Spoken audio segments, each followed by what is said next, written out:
Welcome to the Explosive Strength Podcast with Jerry Bigney. In this episode, I'm going to cover the dynamic effort method and what the dynamic effort method really is and how we come to where we are with the dynamic effort method. Um, a lot of people will still do speed squats. West Side Barbell basically popularized conjugate training.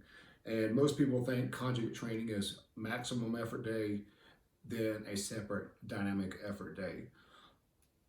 Remember, if you listen to the previous episodes of the Explosive Strength Podcast, you will realize that conjugate training is a coupling of different means and methods in order to produce results. And I'm going to go over that as to where Louis got what conjugate training is out of these texts. And this is starting in 1982, where I'm going to read out of in just a second. So you should have heard me on the previous episodes what conjugate training is. As Louis is training these powerlifters, athletes, or whatever, once you get so many training years under your belt, then you have to start doing stuff different. But for most people out there, we are still so young within training years that we can couple our dynamic effort and our maximum effort or our brief maximum tension all in the same day, along with hitting the repeated effort method with our accessory work and things like that. So let's get into what the dynamic effort method really is. So this is coming from the text Managing the Training of Weightlifters, 1982. It's a Russian translated text. It was translated in 1982. So what I'm going to read was written well prior for 1982. It says, the development of explosive strength. Explosive strength is a general qualitative characteristic attaining to movements which require the display of the neuromuscular tension in the shortest time and assesses the ability to quickly bring the working force to maximum. Explosive strength is developed in exercises executed with maximum acceleration at maximum tempo. Let's dwell on the length of the muscle's ability to realize explosive force, characterized as the reactive ability of the neuromuscular apparatus. Now we're going to cover the neuromuscular apparatus and why that's so important later. The latter is understood to mean the specific ability to display powerful motive force immediately after an intense muscular stretch, i.e. the rapid switch from yielding to overcoming work under conditions of maximal dynamic resistance. All right, this is kind of where the dynamic effort method is coming from. In the Russian text, it calls the dynamic effort method explosive strength. But if you look back at it, yielding to overcoming work under conditions of maximum dynamic resistance. So you have to have some type of resistance when you're doing the dynamic effort method, whether it be overspeed eccentrics with the bands, whether it be some type of change to where you're changing your strength curve. So it's still, even like with baseball, you have to overcome the resistance. You just don't swing your arm. You just can't go body weight squat to get better. You can't just keep throwing the same loaded baseball over and over and over and expect to get a different result if you're using the same thing over and over again. So that's kind of where it came from. So if we put the Russian text aside, well, before we do that, let's go over this. I showed you the dynamic effort method. In the same book, maximum effort method is the basic method to developing absolute strength. The maximum effort method also educates one to appropriately tune and mobilize voluntary effort and skill to switch from maximum tension to relaxation. The maximum effort method increases strength without significantly improving muscle mass. The second method of strength development for weightlifters is the repeated effort method. That's kind of where your accessories, your 6 plus to 12 rep range, like kind of what we see or hear in the US as bodybuilding methods. So we have the maximum effort method, number one. That's the most important one in the whole grouping of this stuff, especially within sport when you're trying to stay in the same body weight. The second method is the repeated effort method, your accessories, and people can relate to more what accessory work is. And then over here is explosive strength, the reactive ability of the neuromuscular apparatus. The dynamic effort method is described with explosive strength. So any time you're trying to increase your rate of force development, or explosive strength, you're doing dynamic effort method without necessarily calling it dynamic effort method. So we're just going to try to get that to you. But when speaking of special strength training methods, one should turn particular attention to the so-called conjugate method. Okay, essentially it consists of the momentary influence on the key motor quality and interactions corresponding to the specific activity while preserving the structure of sport exercise. The conjugate method secures strength development and synthesis with other qualities while preserving their rational interrelationships to the muscular groups. Furthermore, it further perfected the technique and preserving the structure of the sport movement. So what that's telling you is you can use the dynamic effort method, the explosive strength development, you can use the repeat effort method, and you can use the maximum effort method all at the same time. Conjugate training, coupling of different strengths. And a lot of this, you got to realize, was for weightlifting. They're lifting, they're doing RDLs, they're doing good mornings, they're doing squats, they're doing different exercises to develop strength, while their dynamic correspondence or their dynamic exercises are the clean and jerk and the snatch. The clean and jerk, or the clean in general, the bar moves too fast to create tension. And so if the bar moves too fast and we don't create tension, we don't create strength. So the only thing we're doing is we're toning and sharpening that neural drive with the dynamic effort method, because you got to think the reactivity is dependent upon the neuromuscular apparatus. So how our nervous system innervates. But how do we get our nervous system to actually innervate? We actually get more neural drive with the maximum effort method. So by having optimal discharge frequency of inter and intramuscular coordination with the maximum effort method, over time, if you heard me on the other podcast, is if you take your hand, your arm, reach your arm out, and you put your pinky on the table and your thumb on the table, or actually just put those on a sheet of paper. Your pinky on a sheet of paper and your thumb on a sheet of paper. Squeeze. Not going to scrunch up too much paper. All right, so by training and using the maximum effort method, boom, now my index finger, now my middle finger, then over time, now my ring finger. Now I have, with overtime training, not overnight training, over time, I can create more neurons to adhere to that one fiber. And so the more fingers I have on that sheet of paper, now I scrunch up, the more crinkles I have in that sheet of paper. If you look at the muscle up under an electron microscope, when you actually have more neuromuscular innervation to that fiber, the harder and faster that fiber contracts.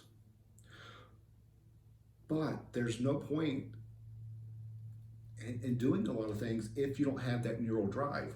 So sometimes for some of the younger kids, we don't even have to work on the dynamic effort method for them, because we have to create, boom, one neuron, boom. Let's create some type of tension so that that neuromuscular system can adhere to that muscle tissue. And I tell parents all the time, when you're training youth athletes, their nerve system is so sensitive. The stronger I can get them before puberty sets in, the more of a freak they're going to be later. You got to think about this. You are wiring a house before the sheetrock goes up. Now you go inside a house that's already got the sheetrock and all the walls painted. Go try to rewire that house. Very difficult. But when you have a kid that's pre-puberty, you're looking at a house that's just studs. So boom, you can run wire all day, twice as quick. Now with the kids, what you're doing may not show up immediately. It's like once you get that house wired, all right, you did your job. Now you gotta wait for the sheetrock, the walls come up, then boom, you got your homeowners. Your homeowners boom, come in, flip the switch. Damn, it's beautiful. And so that's what's happening when you're training these kids. You got these kids that their hormonal response is outrageous. They recover very quickly. And you know what steroids do? Steroids help you recover. So the older you get and people take steroids, make them bigger, you know what they're doing? They're just enhancing their ability to be able to recover. So with kids, you could do a lot of different things. And the dynamic correspondence or the dynamic activity or the dynamic F method or explosive strength comes from them playing games and stuff. Then as they get older, now that they have more of the brain involved with the muscular system, so now that they can think. The thing about kids sometimes, you have to improve their strength in ways to where they don't have to think. Now, when I get under a bar, I'm trying to kill that bar. I am in a fight with that bar, and I'm trying to move that bar with as much intent as I can. And the thing about kids, once I finish a set, I need a lot longer time to recover because I can actually activate more muscle at a higher percentage of that tissue. So like if you get a kid, they may only be able to activate 20% of their ability. Where if I'm at 80%, I'm 60% higher, I'm gonna be a lot more tired. It's gonna take me a little bit longer to recover. And so hopefully I'm not going too much of a tangent, but the reactive ability of the neuromuscular apparatus, if you don't increase your neural drive with the brief maximum effort method or lifting heavier loads, pretty much ain't gonna do a whole lot with the dynamic effort method. And everybody wants to go swing bats. Hey, I want to put this on the end of a bat. I want to swing this. Hey, I want to put this on the end of my golf club. Hey, I just want to go throw this weighted ball. Hey, I just want to go run these cone drills. Well, you're doing the dynamic effort method with no neural drive. So that's why you're not going to get any faster. It's just like a car. If I want to go from 0 to 60 quicker, what do? I got to put more horsepower in my engine. So if I have a car that has 500 horsepower and I got a car that has 200 horsepower, and if we have to go, say, a half mile or quarter mile, which car is going to win? Exactly.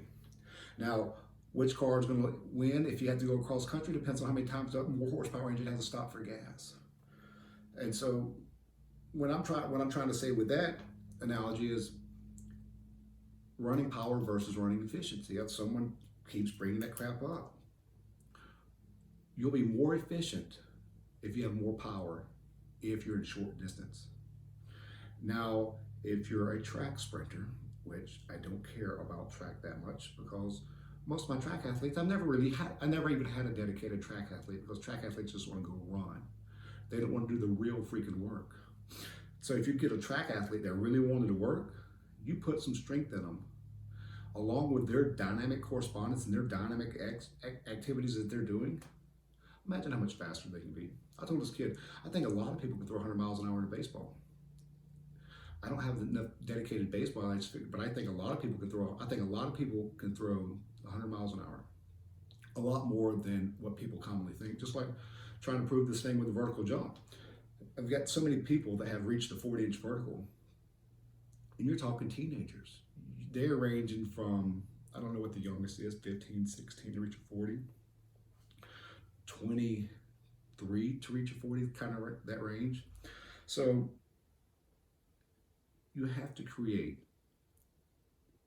the neural drive by using the heavy method, which is the brief maximum tension, the maximum effort method, and then to hold the body together so that now you have all this neural drive. Now you have the ability to accelerate this limb at a certain rate of speed. You have to have the repeated effort method to increase the fiber size or your cables or whatever you want to call it, so that when you apply that force with the speed that you don't have any hiccups, tears, strains, or any pulls along the way.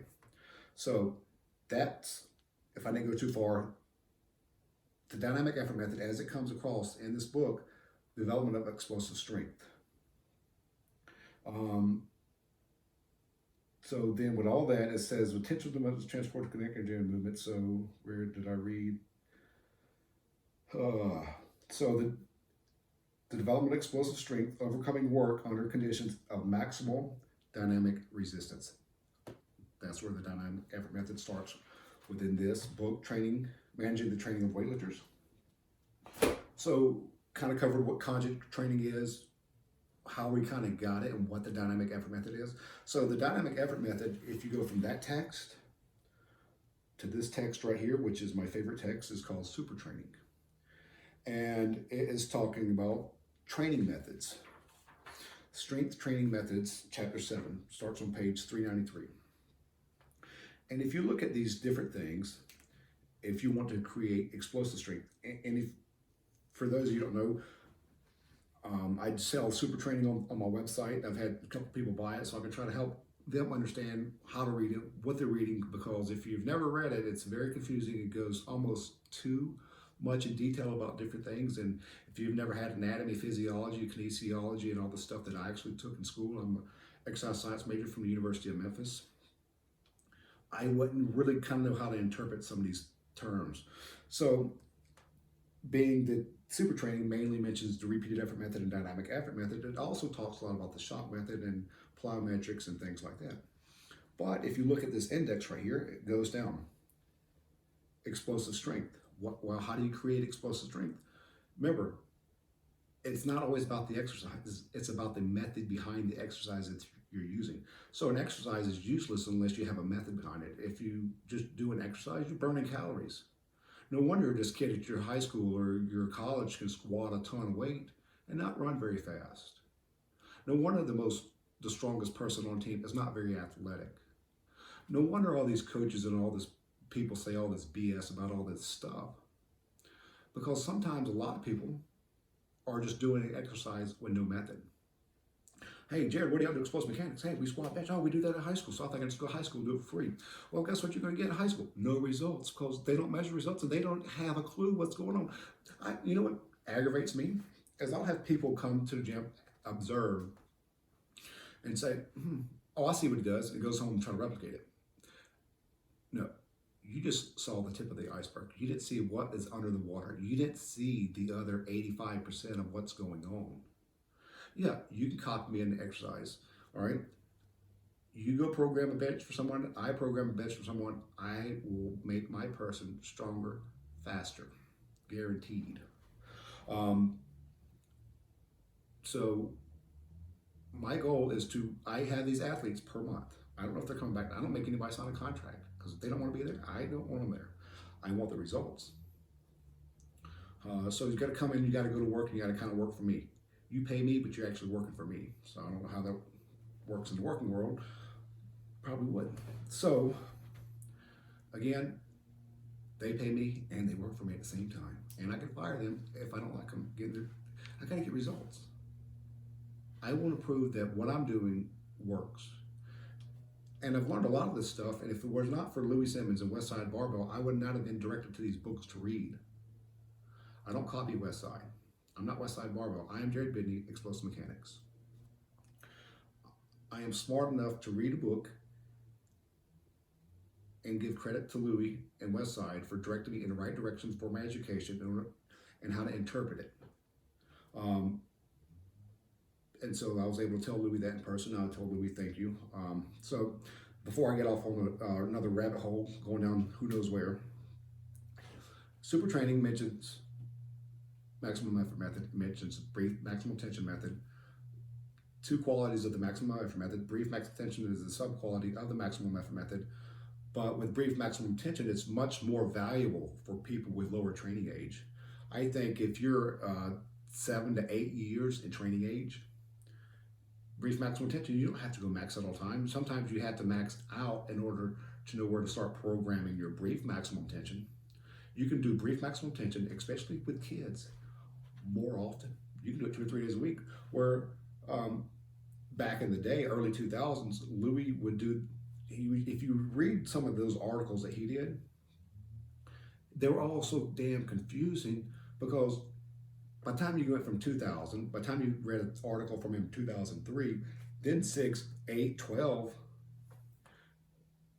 they may be talking about the same method or the same thing, but the reps and sets and stuff are changing all the time. Because as I do and as he did, as you give this, as I give this to the kids, as I try to get results and I try to prove what I'm doing is working, I'm learning just as much from the kids as they're getting from me. And so over time, I'm learning how to program, manipulate, and change things as they happen. So with the brief maximum tension method, the kids, being that they have a higher, they're basically on drugs. You know, all steroids do is help you recover quicker so that you can do it more often. Well, guess what? A kid's hormone level, the ability to be able to recover, and their youth, so they're constantly growing and constantly changing, they're basically on drugs without having to take drugs, so there's no even point in even trying to. The only thing they're lacking is a good training program that to enhance all of what's going on within their internal system. So with their ability to be able to recover, you can give them dynamic effort method, you can give them the repeated effort method and the maximum effort method each 3 times a week. Oh, did I bring home some folders? Yeah, and I was going to go over kind of how I structure training in the gym just to kind of give people an idea. And I may venture into stupid online training. I'm really not excited about it, but I do get hammered all the time, Jared. And it's not even local. It could be, I had someone from Perth, Australia message me. I didn't message them back. So hopefully if they listen to the podcast, we realize I'm putting the online training thing into working in my brain. I may come out, may start doing it in October, may start doing it in November. So I'll start online training as soon as that jump book comes out so that I'll have time to talk to people about it. But anyway, let's get back to super training. Remember, maximum effort, repeated effort method. They don't really say dynamic effort method. It says explosive strength. Well, how do you create explosive strength? You use reactive methods, okay? Well, what's reactive methods? You have plyometrics, which everybody still today in 2021 wants to say something about plyometrics just to act like it's a new term. Hey, do y'all do plyometrics here? What did you read that yesterday? You know, so reactive methods. You got plyometrics or you have contrast methods. What are contrast methods? Contrast methods tap in to the neuromuscular system. It basically tricks the nervous system into performing at a higher rate. Well, you heard me say earlier, it's about the nervous system. You know, I told someone if I cut your spine out, your muscles do no good. So if you don't have any neural drive, any type of neuromuscular innervation, your muscles are useless. You can have the biggest muscles on the block without nerves, they're not going to operate. So plyometrics, contrast methods. Contrast methods. Did I say you have to have a method behind an exercise? I think I did. So anyway, well, contrast methods. You have load release. You have a heavy light. You have static dynamic. You have pneumatics. So what do we use? We use, for box squatting, we use the static dynamic method. Well, we can increase our rate of force development and absolute strength at the same time. And I'm going to get into some results. What we do with the box squat. The box is not there for you to know how low to squat. It's not there for you to touch and go. It's there for you to break up the eccentric concentric chain so that you can create more neural drive to the working tissue so that you'll have a lot better neuromuscular activation. Well, once I have more neural drive to that tissue, so if I've got 10 men pulling on a rope versus 2, I think the 10 men is going to win. So if I can get that, over time, over training is teaching the body how to perform. Time, you have to give it time because it does not happen overnight. I know a lot of kids they want to order an Amazon package, they want it the next day. Well, strength training don't work that way. It takes time. Strength training is actually measured in years, but I get results in months. And so imagine how many results I can get in several years if kids can stay with me long enough. That's why you had Colton Hauser, a freak, started with me in 8th grade. By the time he got to his senior year, he was a 450 bencher weighing 200 pounds. Had the highest vertical jump in the country. Second state in sacks. Would run down running backs. They'd be on a straight line down the sideline. He'd come at an angle, still get them. Where he was having to travel a further distance and still catch the faster. I guess the running back wasn't faster because the running back went and did stupid speed drills. So, explosive strength, reactive methods, you can use plyometrics, contrast methods.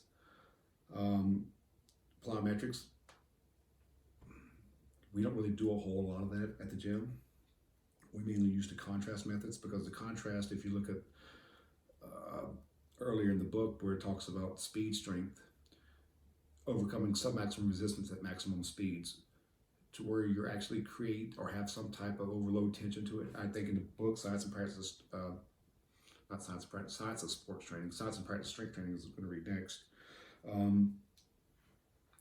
It talks about using basically the heavy light method to increase shot put distance.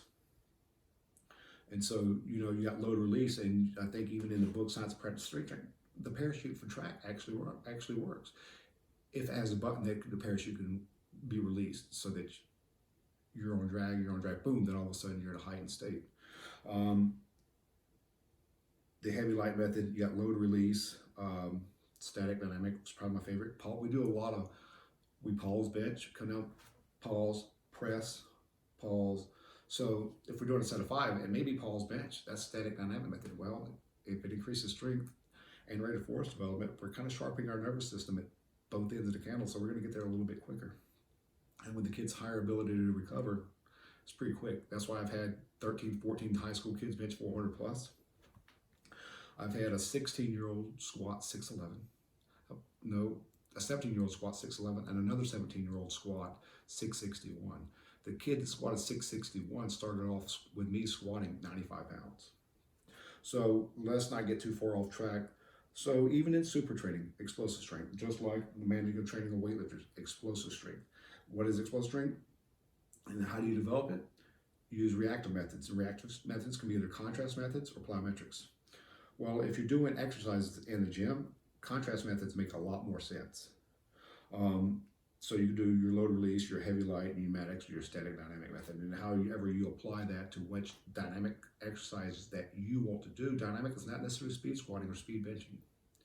If powerlifting is your sport, it can be. But I think if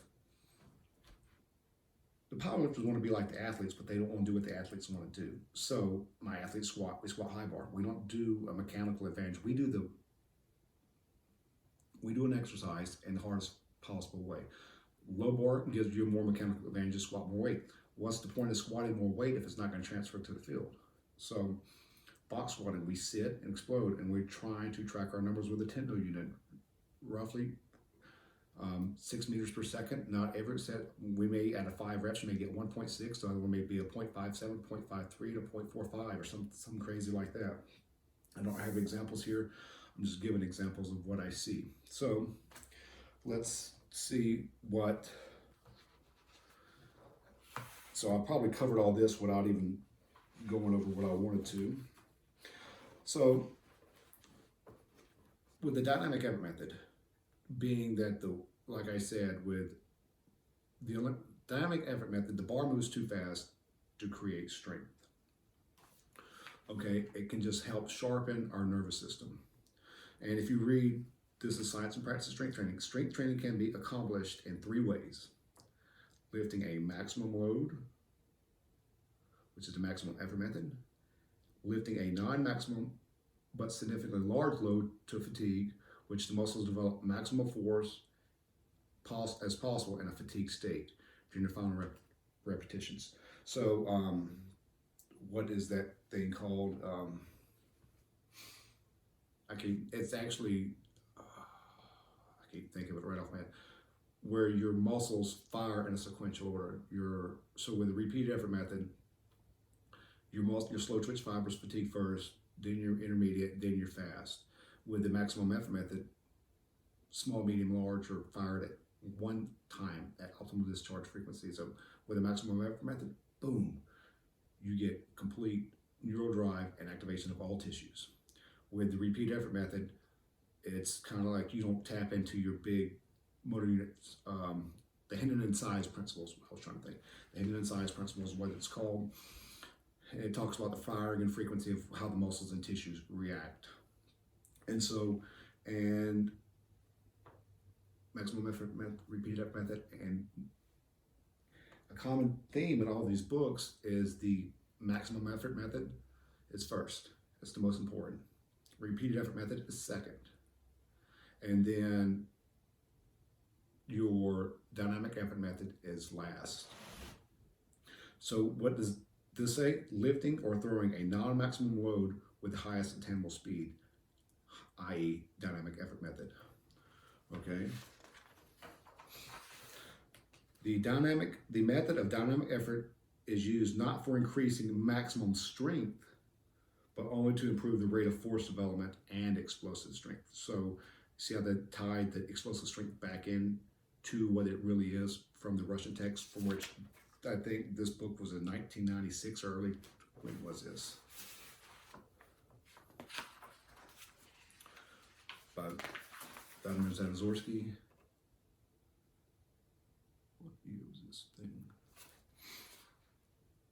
1995, I was close. So the dynamic effort method, you can't increase maximum strength because the bar path or the baseball or the volleyball or whatever, the jumping's dynamic effort method. What are we doing with jumping? Think about this. When you're jumping, you're basically throwing yourself off the ground. And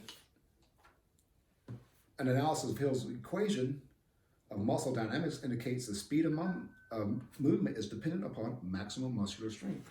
So when I'm trying to throw myself off the ground using my legs, I have to have maximal strength. So with the analysis of Hill's equation of muscle dynamics indicates that the speed of movement is dependent upon maximum muscular strength. As you saw in Science and Practice of Strength Training, Managing the Training of Weightlifters, super training book. Where's this other book at? I was going to use it. Science of Sports Training by Tom Kurtz. Again, number one, overcoming maximum and submaximal resistance that causes maximum or near maximal muscular tension. That's the maximum effort method. Number two, overcoming considerably less than maximum resistance that causes considerably less than maximum muscular tension until fatigue forces maximum muscular tension. That's the repeated effort method. Well, guess what's number three? Overcome less than maximum resistance at maximum speed. That's the dynamic effort method. So that's out of Science of Sports Training. And those are the three main methods of creating different types of strength. So if you need explosive strength, you use different methods, static dynamic, load release, heavy light, or things like that to enhance that. But how do you enhance it? The best way is to, number one, increase your maximum strength. Then you can work, once you have a lot more neural drive to the tissue itself, then you can sharpen the rate at which it's fired. So once you kind of have all the nerves innervated into the fiber, now once you hit a repeated pattern using a contrast method, you're actually enhancing the neural drive efficiency to it, because the more you target and fire through the dynamic effort method, once it's already adhered to the tissue, you're actually creating sheaths around the neuromuscular junction system, which the thicker the sheath is, the faster the impulse goes through it. But if you don't have that nerve innervated into that fiber, you're sheathing nothing. So Hill's equation, which is Newton's second law, so I think Isaac Newton was right, of motion, force equals mass times acceleration, or force equals mass and velocity over time. So generally directed proportional to the force in time of its action, and in reversely proportional to mass, i.e. velocity equals force times time over motion. So consequently, only one recourse remains, and it's namely to increase strength. So you have to enhance your strength. Again, I just can't get that through, which is beautiful, because it talks about all these different things and how it's written's pretty nice and complex, but it all makes sense because it's all physics. But if you don't know how to tap into the nervous system, and people think they're coming to the gym to observe me, what I'm doing, you see that I'm squatting, but you have no clue how I'm programming it, how I'm writing their sets and reps, and what bar speeds and velocities I'm looking for. And so then if you're asking questions, and if you're thinking, you just heard plyometrics yesterday, and you come to the gym and ask me about that, I kind of look at you crazy, and I say, no, we don't do that. And they think they can leave the gym knowing more than I do, and that's not ever going to happen. So hopefully with the dynamic effort method, it's throwing. If you wanted to enhance your baseball throw, I think it's 20%. You can decrease the load by 20%. So if your baseball weighs 5 ounces, add 20% to 5 ounces, then you throw that a couple times, then you throw another thing. And I think these people doing this long toss, or whatever they're doing for baseball, they're throwing, but if you're not trying to achieve maximum distance every time, if you're not trying to, I'll just throw in the freaking gym. I'll throw into a net and I'll monitor my miles per hour.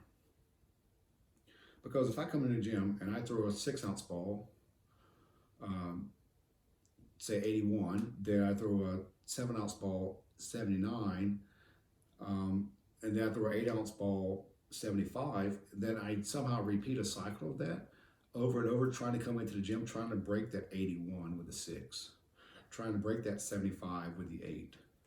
If I'm in there trying to constantly break a record, and I've got those numbers in my head that I kind of come into the gym and beat, those dynamic correspondence exercises, those dynamic explosive strength exercises using the heavy light method with baseball, over time, not over a day, over time I should see an increase in throwing speed. Um, but then you also have to look at the muscles involved in overhead throwing. If the tricep initiates acceleration of the arm, you have to increase tricep strength. Well, if you use your pectoralis major, pectoralis minor, and you use your rotator cuff is not one thing, it's 4 muscles that cross one joint. Actually, the teres minor, whatever it is, goes from the shoulder blade to the spinal column. So you got 3 muscles basically crossing one joint, but 4 muscles involved in the rotator cuff. So, again, the effect of strength on muscle action, and at the bottom of that it says consequently, the only recourse remains, namely, increase your freaking strength. And so, the dynamic effort method is not speed squatting, it's not speed benching. For me, training athletes, it is for Westside and what Louis has done in the past, because they're trying to increase the rate of force development to bench. If you've got a young kid, I was talking to someone about this the other day, and I was trying to bench them. And I said, explode into the bar. And they look at you like you're crazy because they don't know what explode means. I just had flexor muscle. They looked at me, somebody said, you're telling them to squeeze the muscle. Geez, sometimes like my thoughts are way out there or ahead. I was like, well, how do you, I've been doing this forever. All my life I've been trying to study strength conditioning. Namely to study strength conditioning in order to enhance my sporting efforts when I was younger. Now what I want to do is turn around, teach people, and help them achieve the things that I was not able to achieve. I was lucky enough to do and go to the University of Memphis, and if you've heard that story in another podcast, I got lucky finding exercise science. That led me to Louis. So everything I've done in my past, and I'm a big believer in things happen for a reason. And so don't go copy folks. People want to copy me. Well, I'll help you copy me. But don't judge me based on what you think I'm doing. Oh, I see what Jared's doing. I just go do that. No, you don't know. If you never even heard of science practice strength training, if you never heard of exercise science, if you don't know what the dynamic effort method is, if you don't know what maximum effort method, if you've never heard of these methods, you don't know what I'm doing. And so that just really aggravated me. A parent came down and said, I just want to watch and observe what they're doing. Never talked to me, just told the little girl that helped me at the front, wanted to come in and watch. Observe, well, seen it all. I had some high school coaches when I first started come over. You know what they do? They come, they look at what you're doing, then they go talk shit to all the athletes that they're coaching at a high school, tell them how much of a dumbass you are. All they do is max out time. All they do is this. All they do is that. You have no clue. Where's your results? Why do I get these kids from these high schools and I improve their 40-yard dash? And those kids, I've had examples of before where the kids will come in. They went to high school weight training for 7 months. I took this one kid from a 5.7 to a 5.3 40-yard dash. Leave me 7 months, come back, still run a 5.3. Okay, well, guess what? They're not doing their job if they're trying to enhance their football players' athleticism. There's a difference between me. I'm a special strength coach. I develop and give the athletes the physical ability to perform the task. It's the job of the sport coach to teach them how to play that sport. If I make an athlete stronger, if I make them react faster, if I make them more explosive, if I make them run faster, jump higher, if I give you this high horsepower engine and you don't know how to drive it, it's not my fault. You know, it's your incapability of coaching. I'm a coach. And if you're a sport coach and you can't teach that player that has that high motor how to play, I think you should retire. So, for those of you, again, the dynamic effort method is a exercise that you can use heavy, light, load release, or static dynamic effort method with in order to enhance rate of force development so that you can further sharpen. Once you have that, then you can take it like we squat, then we go from squat, and then we go to our dumbbell jumps. Take your dynamic effort method. Use the speed strength exercises and then sharpen it with the skill that you're most concerned with, and if I strengthen the right muscles, like I know what muscles are involved in overhead throwing, like your tricep initiates acceleration of the arm, you got to have pectoralis major, you got pectoralis minor, you got to have trunk lean. So make your stomach stronger, increase your bench. Well, I don't see why baseball, your scapula. Well, these people want to bitch and complain about moving their scapula around with baseball and stuff. They don't want to work out. They want to go take the freaking blue pill for a happy life without ever having to work. Thing is, you got to get out. You got to go to work if you want to get better. And a lot of people, they can't relate with squatting and benching all the time because they think it sucks. Well, it does suck. You know what they can relate to? Accessory work. Oh, let's go do banded tricep press downs. Hey, let's try this new cool Bulgarian squat. What about this single leg split squat? Pistol squats. Everybody wants to do an accessory. Pick out a main driver, push it. Then if you want to do those cool accessories, do that after your main brief maximum effort method. Then you can do your cool accessories. And then you can use your dynamic effort method to sharpen and enhance your rate of force mode. And I'm going to go over this. I test for 40s every month. We try to hit certain squats at certain speeds at a certain relative percentage of our body weight. And if we do that, we get faster. And you know what? Squatting is not identical to sprinting. But if you read in the textbook, where's it at? See if I can pull this out real quick. Squats are considered sport specific for sprinters because they directly contribute to improving sprinting performance. So sometimes you don't have to do the activity to get better at it. Sometimes you can incline to increase your bench. Sometimes you can squat to increase your running speed. And if you want to increase your running speed, I'm pulling out some folders here. This one kid, first month, he ran a 5.91 and a 5.93. Pretty slow. Second month, 5.6. Third month, 5.5. Next month, 5.4. So you go from you knocked off a half a second off this kid. A half a second without running. With no running mechanics at all. And this one kid that was running in the gym, horrible running form. I said, Jared, how the hell is that a 4.9? I said, because the kid knows how to put force into the ground. Well, he squats a relative percentage higher of his body weight than you do. And I put these kids in order. Where's this other folder at? Jumping and running are correlated. If my vertical jumps go up, my running will go up.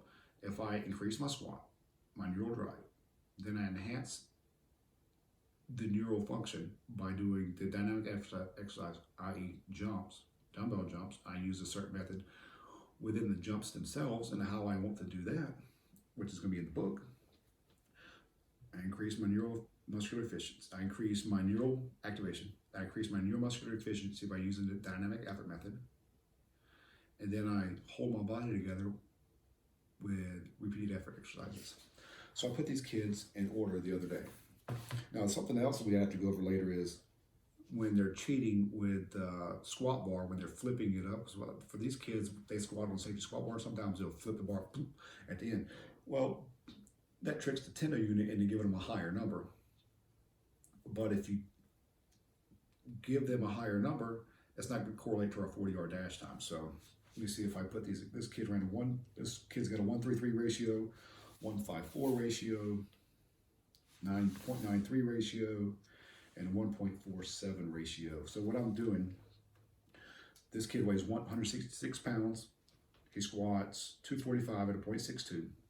So 245 divided 166, his squat max is not 245. His squat max at 0.6 meters per second is 245. So I take their speed, strength, squat max. Their strength, speed, squat max, not speed, strength, speed, squat max.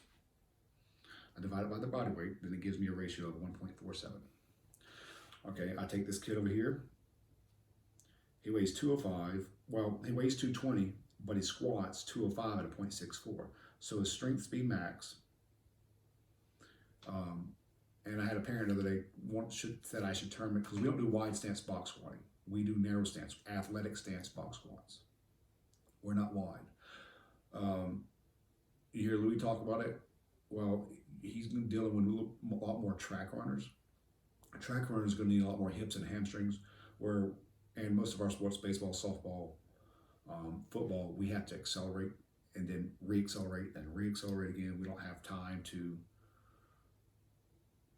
continue to accelerate in a long straight line like they do in track. They got 100 meters to accelerate a straight line, where our athletes are not accelerating more than 15 yards in a straight line. So it's very critical that our feet are closer, that we can enhance our leg drive a lot more. We also use a blue soft pad. The soft pad versus a hard pad, you're going to create more leg drive with a softer pad than you are with a harder pad. So I talked about it on some other podcasts. So these kids right here squatting on safety squat bar. And I had them write their body weight and their strength, speed, max. So this kid, 205 max at 220 body weight, so a 0.93. So he didn't even squat his body weight at 0.6 meters per second, to where this kid squats 1.47 times his body weight at 6 meters per second. And this kid squats 1.54 times his body weight.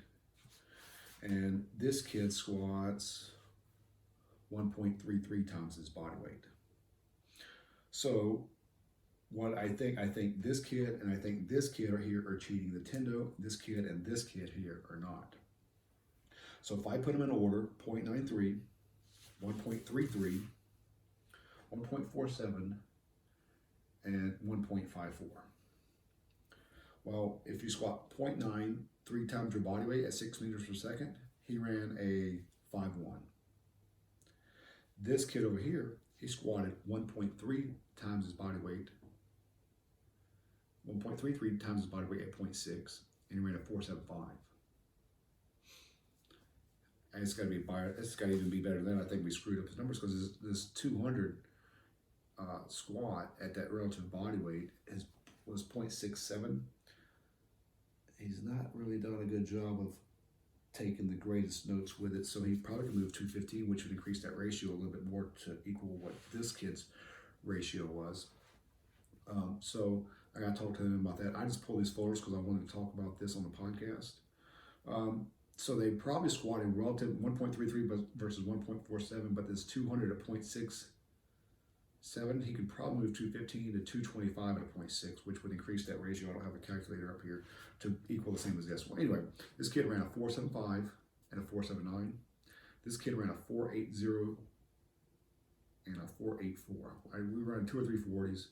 I take the best two, move on to next month. Sometimes we run 4 40s. Sometimes I'll test twice in a week. I want the best 40 that they give me. Then I want to enhance the best thing that they can give me. So if I just throw away the bad 40s, I want the 2 best out of how many ever they do. Sometimes they can do 6 in a week, sometimes 8, sometimes 4. I let them test, because if they want to get better, I let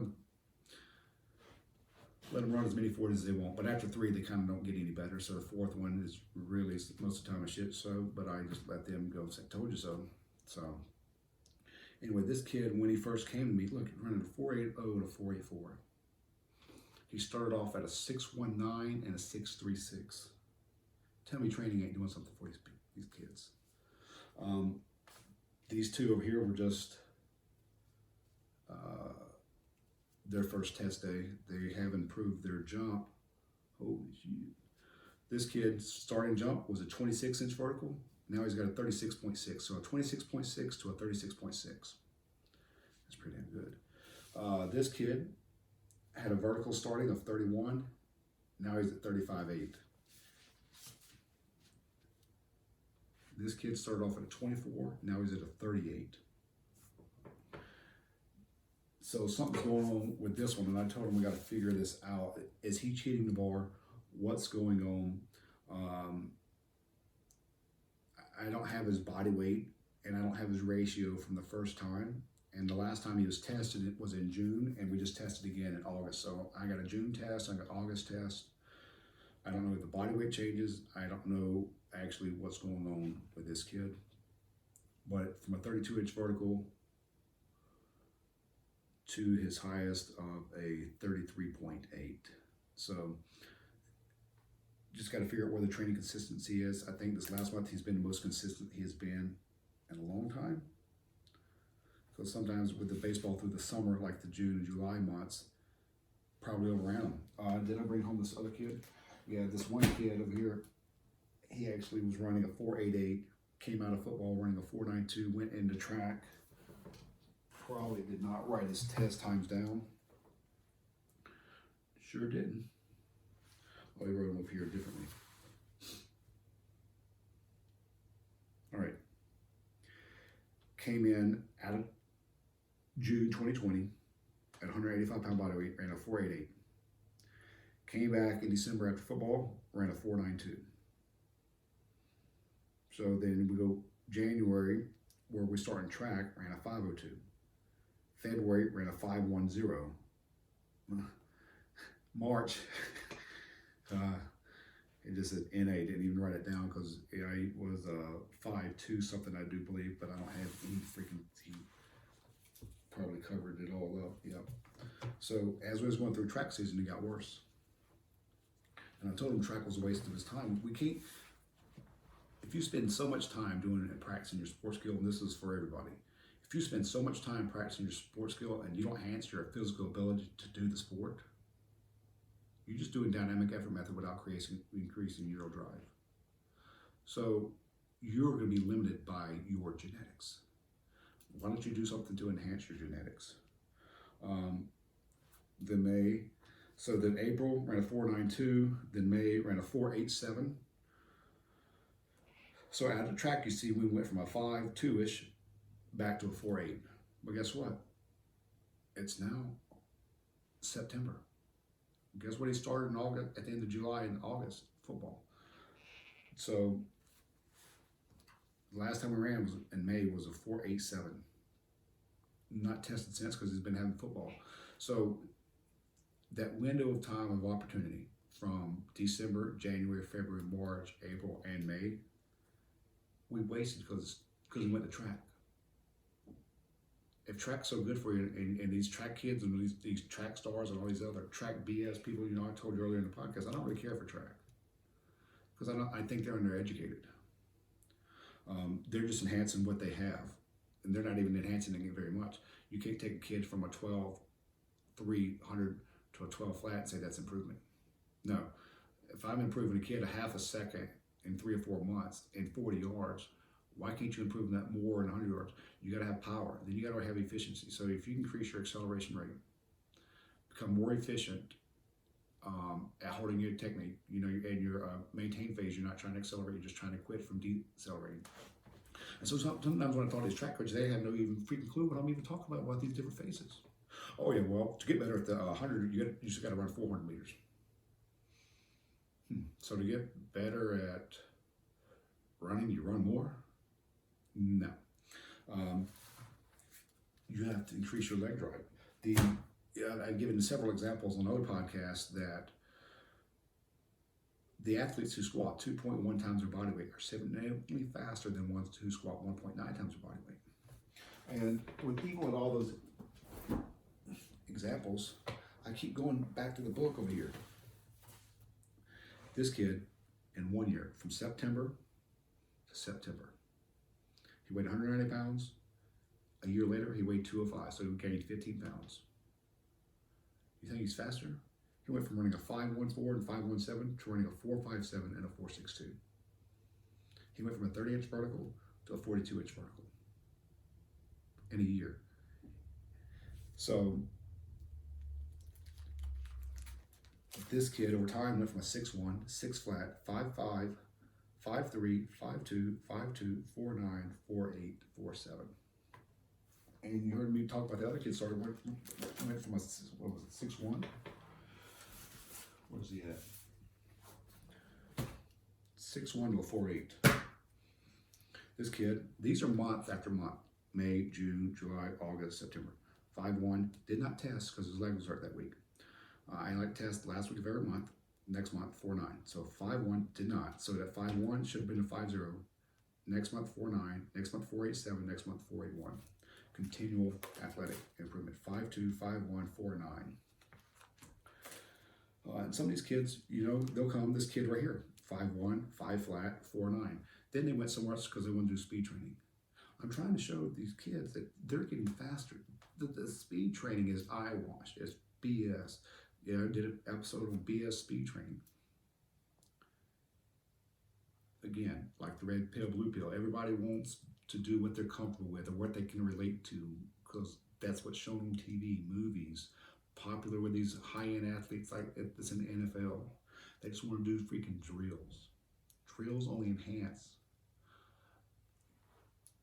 what you already have. So if you don't really have a lot of strength to produce the force, you know, like speed of movements depend upon maximum strength. And if you're lacking maximum strength, you're really limited by your level of strength. That's why, you know, steroids are banned because they make you stronger. Why they make you? Because they help you recover, help the tissue repair. And so this kid, 5'3", 5'2", 5'1", 5 flat, 4'8", 4'7", 1, 2, first month, second, third, fourth, fifth, sixth. In 6 months, he went from a 5'3" to a 4'7". And my numbers are my lasers, complete laser sharp. So it flinches as soon as you move your hand off the line. Then I got a gate at 20, and I got a gate at 40.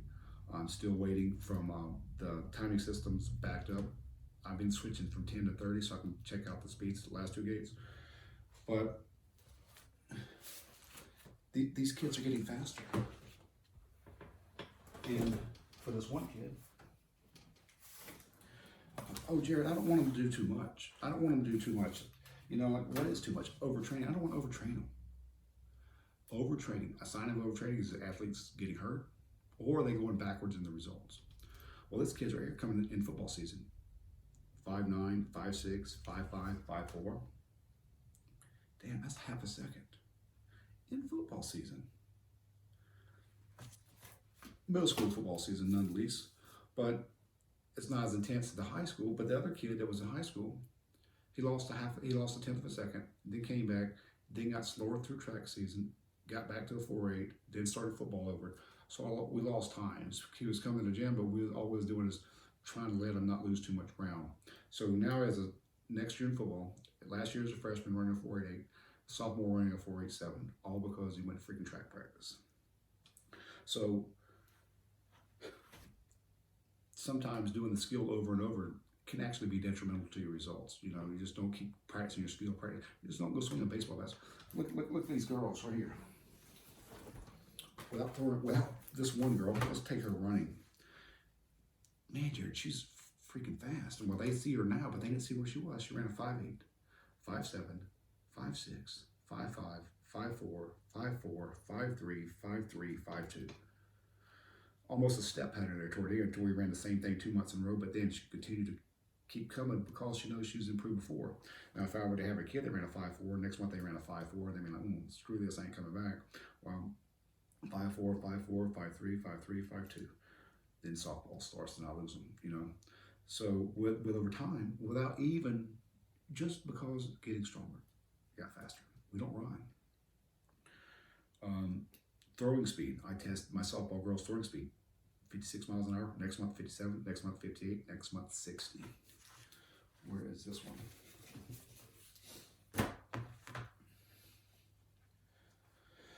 Oh, geez. Went from a 6'4", to a 6'1", to a 6 flat, to a 5'9". Throwing speed, 55. Next month, 57. Next month, 58. Next month, 66. I don't know what the hell happened there. But she did it several times because if they can't repeat it, don't count it. So sometimes you can't lie to the speed device. So just by enhancing their strength, I'm increasing their throwing speeds for softball. I'm increasing their running speeds for football and softball or soccer or whatever else they want to do. You got to think of it. Dynamic effort method is your skill. It's what you need to enhance. So you increase neural drive with the maximum effort method. You can have increase the size of the fibers if they need to gain weight with the repeated effort method. And then you can enhance the rate at which all that is efficiently done by using the dynamic effort method. And the dynamic effort is limited by your maximum strength. It's just like I gave the example of the car. 500 horsepower is going to outrun the 200 horsepower if we're going a quarter mile or half mile in the shorter distance. Now, the Hill's equation, force equals mass times acceleration. You have to be strong to be fast, but then you also can't just do dummy strength stuff. You got to have a method behind the exercise that you're trying to enhance. If you're using static dynamic method for your bench, if you're using static dynamic method for your squat, you can increase absolute strength and rate of force development at the same time. Then go over and sharpen it even more by using the dynamic effort method. Dynamic effort method just sharpens the neural drive. So hopefully I covered the dynamic effort method to the fullest. If you have any questions, please email me, info@explosmechanics. Message me Instagram that I don't pay attention to, at @explosmechanics. Again, shirts and stuff are on sale for websites. They're actually going all over the place. Thank you for the people who have bought shirts and who support the gym and Explosive Mechanics and the Explosive Strength Podcast. Follow me on Twitter @ExplosiveMEC. Thank you all for watching. Thank you for listening. Have a great day.